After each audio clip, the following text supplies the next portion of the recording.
ქრონიკა განაგრძობს პირდაპირ ეთერში მუშაობას. მთავრობა სოციალურად დაუცველთა შეფასების კრიტერიუმებს ცვლის. დეტალებს სოციალური მომსახურების სააგენტოს ხელმძღვანელისგან გავიგებთ. ქრონიკის სტუმარი გაიოს თალაკვაძეა. ბატონო გაიოს, მოგესალმებით. ახალი სისტემის ამუშავების შემდეგ სოციალურად დაუცველები რამდენიმე კატეგორია დაიყოფიან და მათი ყოველთვიური შემოწმება განსხვავებული იქნება. რა პროცედურებს გაივლიან ისინი და როგორ განისაზღვრება მათი დახმარება ამ ჯგუფების მიხედვით? მოგესალმებით, მადლობა მოწვევისათვის. ახალი წლიდან ვიმედოვნებთ, რომ დავიწყებთ უკვე ამ ახალი მეთოდოლოგიაზე მუშაობას. ეხლა მიმდინარეობს ადმინისტრირების პრობლემების გადაჭრა, ანუ თუ როგორ უნდა გაკეთდეს ზუსტად ამაზე არის საუბარი. სავარაუდოდ იქნება რამოდენიმე ჯგუფი, იქნება დახმარება ეგრეთ წოდებული კასკადური დახმარება, ანუ რაც უფრო ქვევით იქნება სარეიტინგო ქულა, მით უფრო მეტ დახმარებას მიიღებს თითოეული ოჯახი და რაც უფრო მეტის მოცვის საშუალებას მოგცემს ეს ახალი მიდგომა და ახალი მეთოდოლოგია. მოქალაქეებმა, რომლებმაც სოცდაუცველი სტატუსის საოჯახო ტექნიკის მქონის გამო დაკარგეს, მათ ხელახლა უნდა გაიარონ, ანუ სოციალური აგენტის შემოწმება? ახალი წლიდან თითოეული განცხადება, თითოეული მოქალაქე, ვინც განცხადებას შემოიტანს, რომ ეს დახმარება მიიღოს, დაენიშნოს ახალი მეთოდოლოგიის მიხედვით გადაფასდება. თავისთავად ის, ვისაც არ აქვს დღეს სოციალური დახმარება, მას მოუწევს ახლიდან განაცხადის შევსება. ამას გარდა თქვენ აღნიშნეთ, რომ გარკვეულ პირებს სახელმწიფოს შემწეობა დაუმსახურებლად დაენიშნათ. ანუ როგორ გადახედავთ ამ სიას, ანუ ამ პირების ამოღება მოხდება სიიდან? დღეს არსებული ბაზა, რაც გვაქვს, ამ ბაზაში მყოფი მოქალაქეების გადაფასება წლის განმავლობაში დაიწყება და წლის ბოლომდე იმედი გვაქვს, რომ ანუ 2015 წლის ბოლომდე იმედი გვაქვს, რომ მათ გადაფასებასაც მოვახერხებთ და ვინც დამსახურებულად არის ამ ბაზაში თავისთავად არჩება, ვინც არა და ახალი მეთოდოლოგიის მიხედვით უფრო მეტი და ადმინისტრირების ახალი სისტემის მიხედვით უფრო მეტი შანსი არის, რომ დაუმსახურებლად იქ ვეღარავინ იქნება. თუმცა ის პირები, რომლებიც უკვე მოხვდებიან, ანუ ამ ახალ სიაში ან განახლებულ ბაზაში, შემდეგ ყოველთვიურად გაივლიან ამ შემოწმებას, შესაძლოა ანუ ყოველთვიურად გადაიხედოს ხომ ეს ბაზა? არა, რა თქმა უნდა, ყოველთვიურად არ გადაიხედება ეს ბაზა, თუმცა იქნება მუდმივი, ანუ ყოველთვიური ინფორმაციის მიღება იქნება ჩვენთან.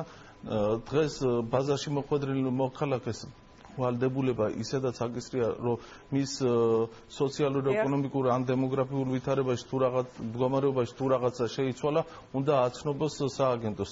ასე იქნება მომავალშიც. ანუ თუ რაღაც სამსახური დაიწყო, შემოსავალი გაუჩნდა, დემოგრაფიული მდგომარეობა შეიცვალა, მოქალაქემ უნდა გვაცნობს. თუ არ გვაცნობა და ეს ინფორმაცია ჩვენ თვითონ სხვადასხვა ბაზაზე. აი, უფრო კონკრეტულად რო განმარტოთ, რა შემთხვევაში უნდა აცნობს, იმიტომ რომ ძალიან ბევრი იყო ასთა სხვადასხვაობა დავა იმასთან დაკავშირებით, ან საოჯახო ტექნიკას რაც ეხება. საოჯახო ტექნიკასთან დაკავშირებით, საოჯახო ტექნიკა ახალ მეთოდოლოგიის მიხედვით სარეიტინგო ქულაზე გავლენას საერთოდ არ ახდენს, ანუ ოჯახი თუ შეიძენს მაცივარს ან ტელევიზორს, ამისი ცნობების აუცილებლობა თავისთავად მას არ ექნება.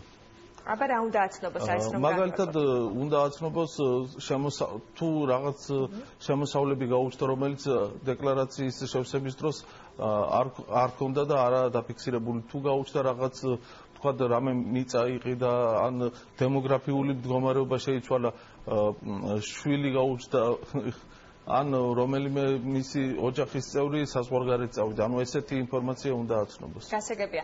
ახალი რეგულაციების ამოქმედების შემდეგ რამდენით გაიზრდება სოციალურად დაუცველი ადამიანების რაოდენობა და არსებობს თუ არა შესაბამისი ფინანსური რესურსი, ანუ თქვენ როგორ ვარაუდობთ? სოციალურად დაუცველი ადამიანების რაოდენობა მეთოდოლოგიის ცვლილების გამო არ იცვლება. სოციალურად დაუცველები ან არიან მოქალაქეები, ან არ არიან. ახალი მეთოდოლოგია უბრალოდ საშუალებას მოგცემს, რომ უფრო უკეთ დავინახოთ ზუსტად ის ჯგუფები, რომლებიც სოციალურად დაუცველები არიან. ჩვენი ვარაუდით, ანუ თქვენი აზრით გაზრდა არ მოხდება ამ მონაცემთა ბაზის? ჩვენი ვარაუდით ზუსტად ეს კასკადური სისტემა, დაფინანსების კასკადური სისტემა, რაზეც ვსაუბრობთ და ახალი მეთოდოლოგია სავარაუდოდ რაღაც დაახლოებით ჩვენი წინასწარი გათვლებით შეიძლება 1-20-25 000 ოჯახით მეტი ჩაერთოს, ვიდრე დღეს არის ჩართული ამ პროგრამაში. არსებობს თუ არა შესაბამისი ფინანსები, შემდეგი კითხვა ეს იყო. შესაბამისი ფინანსები როგორ არის იცით დღეს რასაც ვამბობთ 57000-იანი არის ფულა და 57000 ქვევით ყველასთვის არის ერთი და იგივე დახმარება. ჩვენ გვინდა რომ უფრო მოწყვლადი ჯგუფებისთვის დახმარება იყოს მეტი, ანუ ამ უფრო ნაკლებად გაჭირვებულ მდგომარეობაში მყოფი ოჯახებისთვის დახმარება იყოს შედარებით ნაკლები. ანუ ფინანსური რესურსი ამისი არსებობს. ანუ ეს არ იქნება რომ ერთი და იგივე ოჯახები მიიღებენ, ანუ ყველა ოჯახი მიიღებს ერთი და იგივე დახმარებას. დახმარება იქნება განსხვავებული. კარგით, გასაგებია წარმატებას გისურვებთ ქრონიკის კითხვებს სოციალური მომსახურების სააგენტოს ხელმძღვანელი